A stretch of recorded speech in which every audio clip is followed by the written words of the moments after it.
This video is only for information purpose और आज हम इस वीडियो के माध्यम से समझने वाले हैं बॉन्ड क्या होता है और कितने टाइप के बॉन्ड होते हैं, सब कुछ विस्तार में समझने वाले हैं। अगर आप लोग भी बॉन्ड में इन्वेस्टमेंट करने वाले हो तो सबसे पहले आप लोगों को इस वीडियो को अच्छी तरीके से समझ लेना चाहिए कि बॉन्ड क्या होते हैं और कितने टाइप के होते हैं। तो चलिए सबसे पहले बात करते हैं बॉन्ड क्या होते हैं। तो बॉन्ड एक लोन एग्रीमेंट है। जब आप बॉन्ड खरीदते हो तो आप किसी कंपनी या बैंक या फिर गवर्नमेंट को पैसा उधार दे रहे होते हो। इसके बदले में जो इशूअर है आपसे दो वादे करता है। पहला वादा करता है फिक्स्ड इंटरेस्ट का, जिसको कूपन भी कहते हैं, एक फिक्स टाइम पीरियड तक, जैसे कि 6 महीने या फिर साल में एक बार का यहाँ पर वादा किया जाता है। और प्रिंसिपल वापसी होती है जब मैच्योरिटी डेट आ जाती है। तो आप लोगों ने जो भी निवेश किया होगा तो वो जो पूरा पैसा होगा जो आप लोगों ने निवेश किया होगा वो आपको वापस मिल जाता है। अब यहाँ पर एक और चीज़ समझ लेनी चाहिए, स्टॉक और बॉन्ड में क्या डिफरेंस होता है। जब आप लोग किसी कंपनी का स्टॉक खरीदते हो तो आप कंपनी के ओनर बन जाते हो, आपके पास कंपनी का एक हिस्सा होता है। और दूसरी तरफ बॉन्ड के बारे में आपको बताऊं तो आप जब बॉन्ड परचेज़ करते हो तो आप सिर्फ लेंडर होते हो, यहाँ पर आप लोग ओनर नहीं होते हो। एग्जाम्पल के जरिए आपको बताऊं, अगर आप लोगों ने 1 लाख रुपए का बॉन्ड खरीदा है 7% इंटरेस्ट पर, 5 साल की इसकी मैच्योरिटी है, तो इसमें क्या होगा, हर साल 7,000 आप लोगों को इंटरेस्ट मिलेगा और 5 साल के बाद 1 लाख रुपए का जो आप लोगों का निवेश रहेगा वो आपको वापस मिल जाता है। अब देखो बॉन्ड के कुछ की टर्म्स होते हैं, बेसिक टर्मिनोलॉजी जो है इसकी उसके बारे में भी बात कर लेते हैं। तो सबसे पहला जो यहाँ पे टर्म है फेस वैल्यू का। तो बॉन्ड की ओरिजिनल प्राइस होती है, मैच्योरिटी पर ये मिलती है, जैसे कि 1,000 या फिर 1 लाख।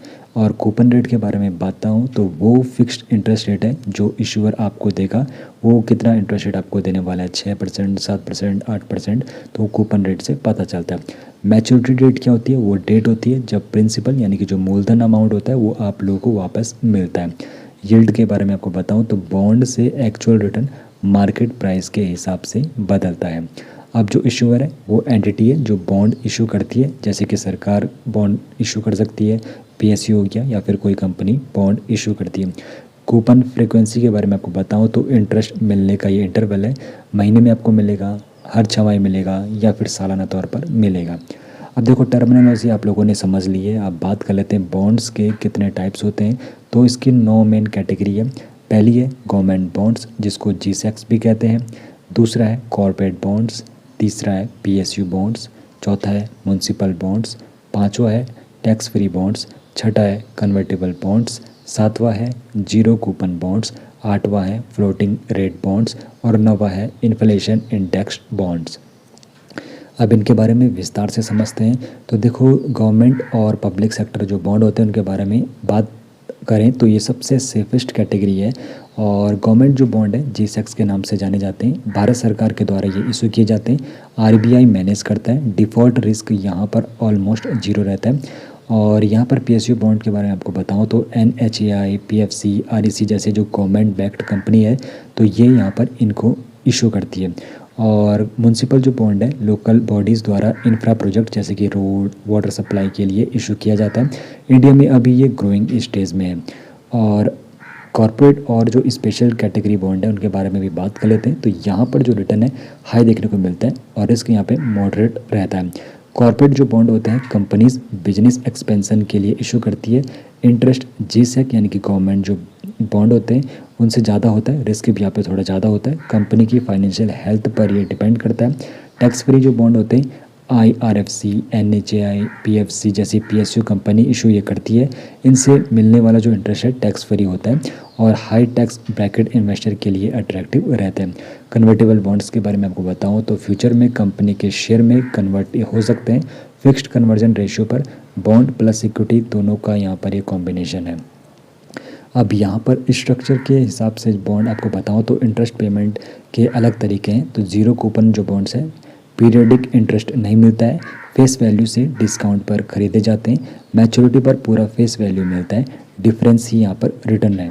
फ्लोटिंग रेट बॉन्ड जो है इंटरेस्ट रेट फिक्स यहाँ पर नहीं होता है, आरबीआई रेपो रेट जैसे किसी बेंचमार्क के साथ यहाँ पे बदलता रहता है।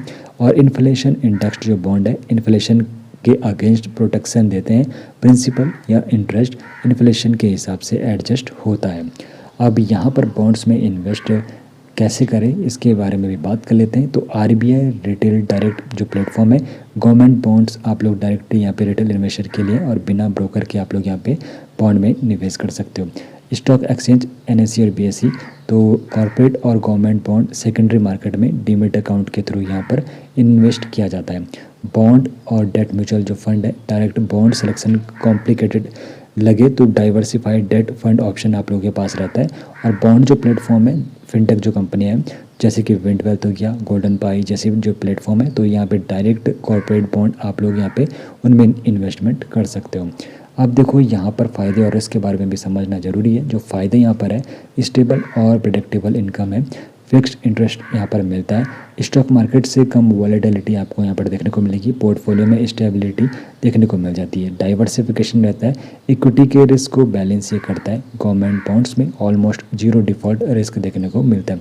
अब बात करें यहाँ पर जो रिस्क देखने को मिल सकते हैं, इंटरेस्ट रेट रिस्क, तो रेट बदलने पर बॉन्ड प्राइस यहाँ पर गिरती है, क्रेडिट और डिफ़ॉल्ट रिस्क, तो कॉर्पोरेट बॉन्ड में कंपनी डिफ़ॉल्ट कर सकती है, इन्फ्लेशन रिस्क, तो कूपन से ज़्यादा इन्फ्लेशन हो तो रियल रिटर्न नेगेटिव रहता है, लिक्विडिटी रिस्क, तो कुछ बॉन्ड सेकेंडरी मार्केट में इजीली ट्रेड नहीं होते हैं।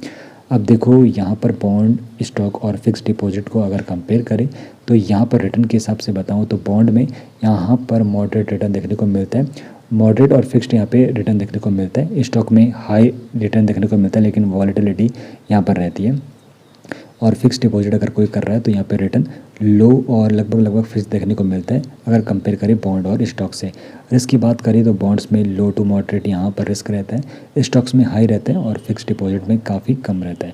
लिक्विडिटी में बताऊँ तो बॉन्ड्स में मॉडरेट रहता है लिक्विडिटी और स्टॉक्स में ये हाई रहता है, फिक्स डिपॉजिट में ये लो रहता है, अर्ली विड्रॉल पेनल्टी यहाँ पे लगती है। ओनरशिप में बॉन्ड्स में लेंडर रहता है और स्टॉक्स में ओनर रहेगा और फिक्स डिपॉजिट में डिपॉजिटर रहता है। तो एक बैलेंस पोर्टफोलियो में अक्सर तीनों का कॉम्बिनेशन होता है, इक्विटी ग्रोथ के लिए, बॉन्ड्स स्टेबिलिटी के लिए और एफडी इमरजेंसी फंड के लिए अच्छा ऑप्शन है। बाकी बॉन्ड्स पोर्टफोलियो डाइवर्सिफाई करने का पावरफुल यहाँ पे टूल है। कम रिस्क के साथ study income, beginners government bonds या डेट म्यूचुअल फंड से शुरू करना आप लोगों को चाहिए और एक्सपीरियंस के साथ साथ कॉर्पोरेट या फिर टैक्स फ्री बॉन्ड आप लोग एक्सप्लोर कर सकते हो। बाकी आपको बता दूं ये वीडियो सिर्फ इन्फॉर्मेशन के पर्पज़ के लिए, निवेश से पहले फाइनेंशियल एडवाइजर से ही एडवाइस लेनी चाहिए।